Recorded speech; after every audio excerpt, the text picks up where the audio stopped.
I promise there won't be too much of me talking and a lot of Derek playing, but I thought it was just be nice to recap on how Derek got to where he is today.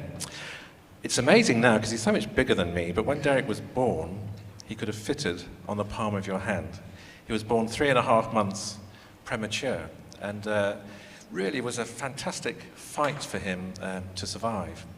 He had to have a lot of oxygen, and that affected your eyes, Derek, and also the way you understand language and the way you understand the world.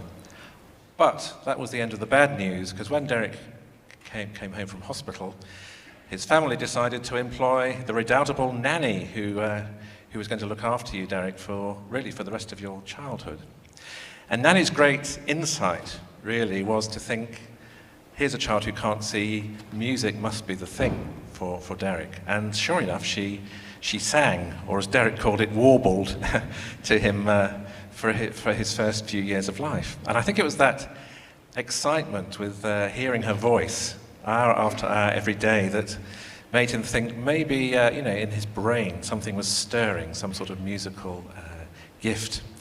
Here's a little picture of Derek going up now when you were with your nanny.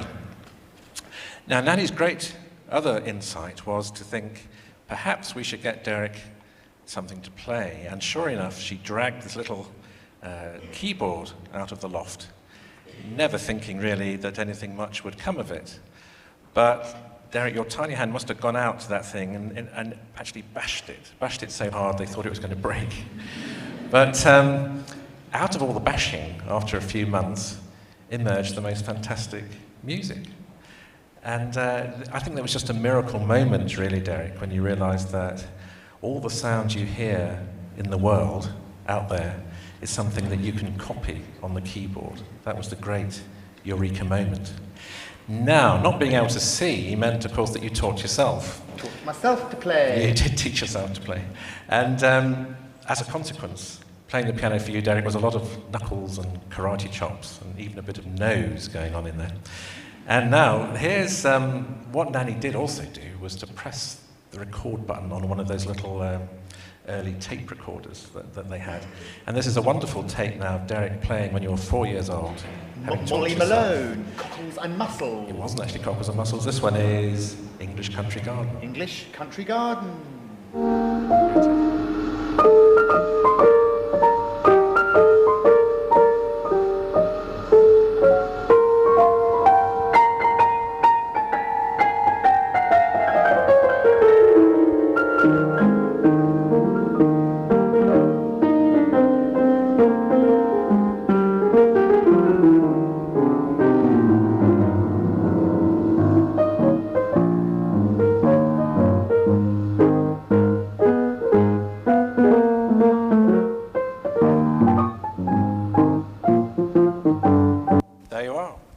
That was a bit. Well done, Derek.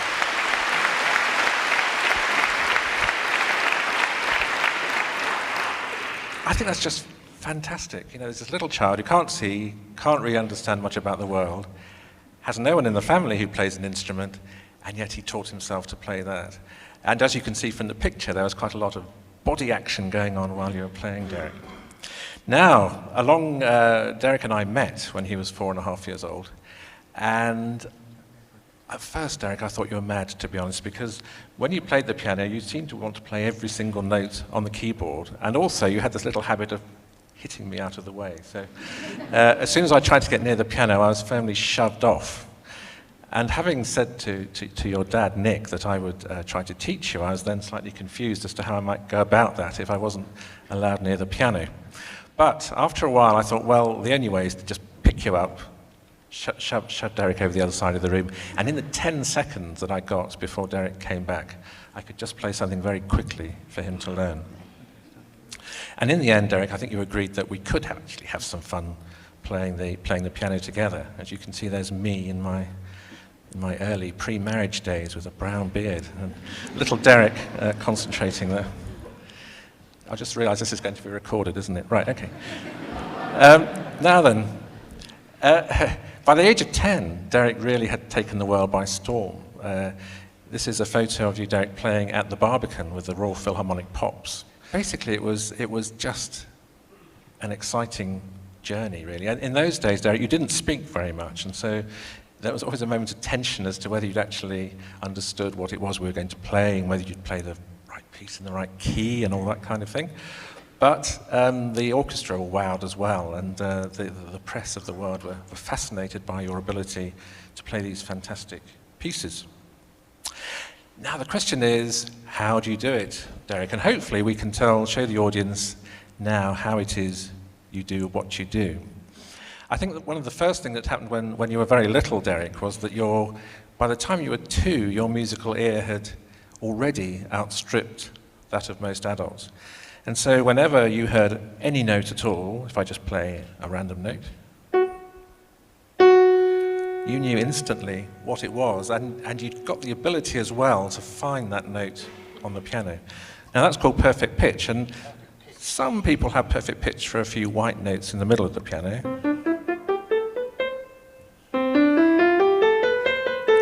Yes. You can see how you get a sense of playing a trick. Yeah. Now then. But, Derek, your ear is so much more than that. If I just put the microphone down for a bit, I'm going to play a cluster of notes. Those of you who can see will know how many notes, but Derek, of course, can't. Not only can you say how many notes, it's being able to play them all at the same time. Here we are.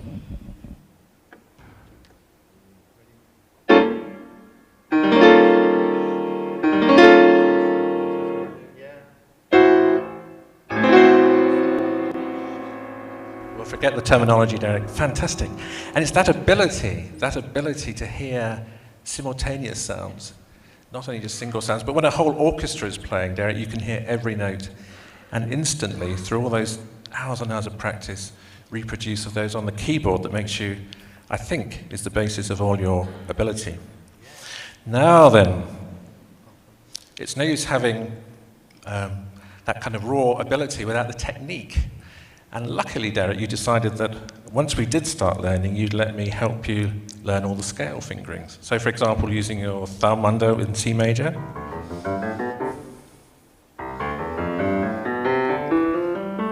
Etc.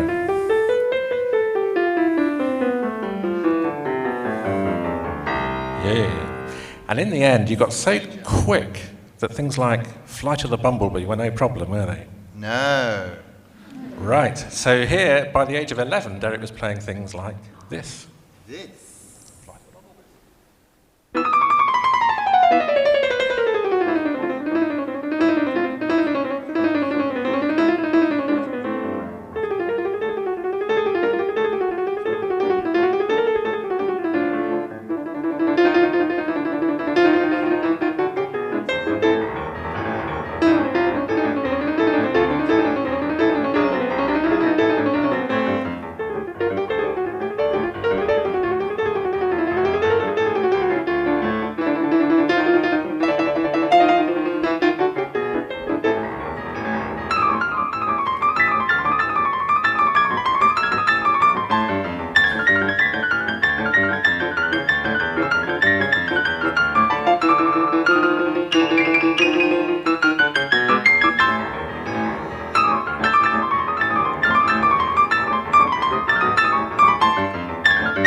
Now, the truly amazing thing was, with all those scales, Derek, you can not only play Flight of the Bumblebee in the usual key, but any note I play, Derek can play it on. So if I just choose a note at random, like that one.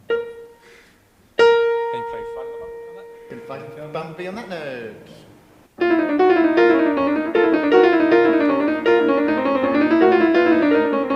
Or another one, what about in G minor? G minor. Here we go.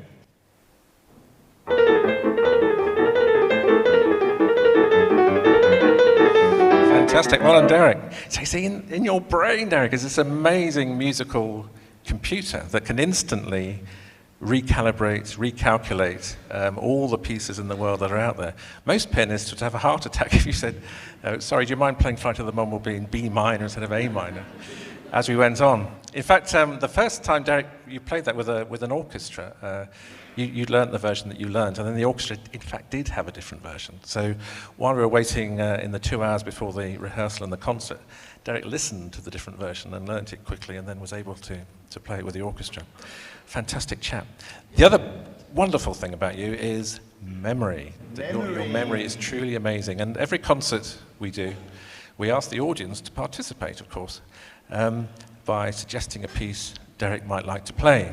And people say, well, that's terribly brave, because what happens if Derek doesn't know it?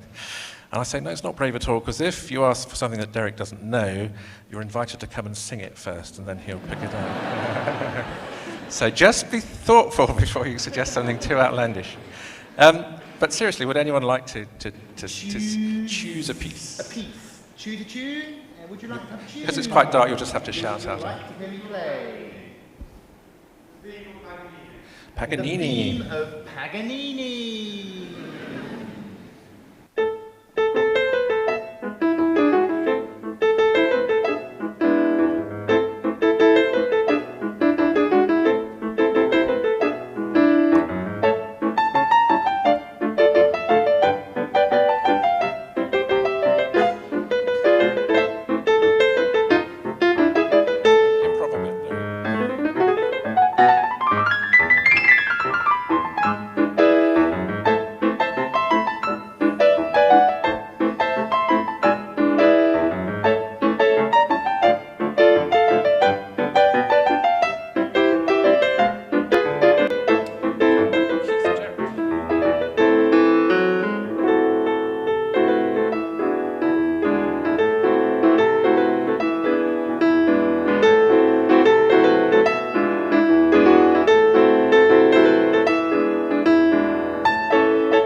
Derek's going to LA soon, and it's a milestone because it means that Derek and I will have spent over 100 hours on long-haul flights together, which is quite interesting, isn't it, Derek? Very interesting, Adam. Because yes, no matter, you may think 13 hours is a long time to keep talking, but Derek does it effortlessly.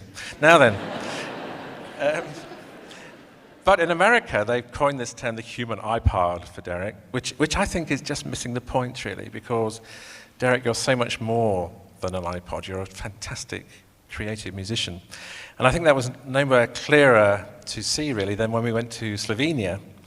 And someone, in a longer concert, we tend to get people joining in. And this person very, very nervously came onto the stage and played chopsticks. Chopsticks. A bit like this. Like this. Yeah. I should really get Derek's manager to come and play it as he's sitting there. Somebody played chopsticks like this. Just teasing. Right, here we go. And Derek played it. What did you do with it, Derek? I had to improvise with it, Adam. This is Derek, the musician.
keep up with Derek.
The TED people will kill me, but perhaps there's time for one encore. Oh, one encore.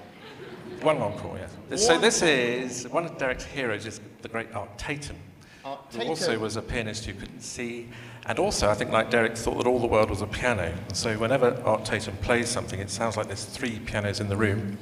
And here is Derek's take on Art Tatum's take Tiger Rag. on Tiger Rag. Tiger Rag.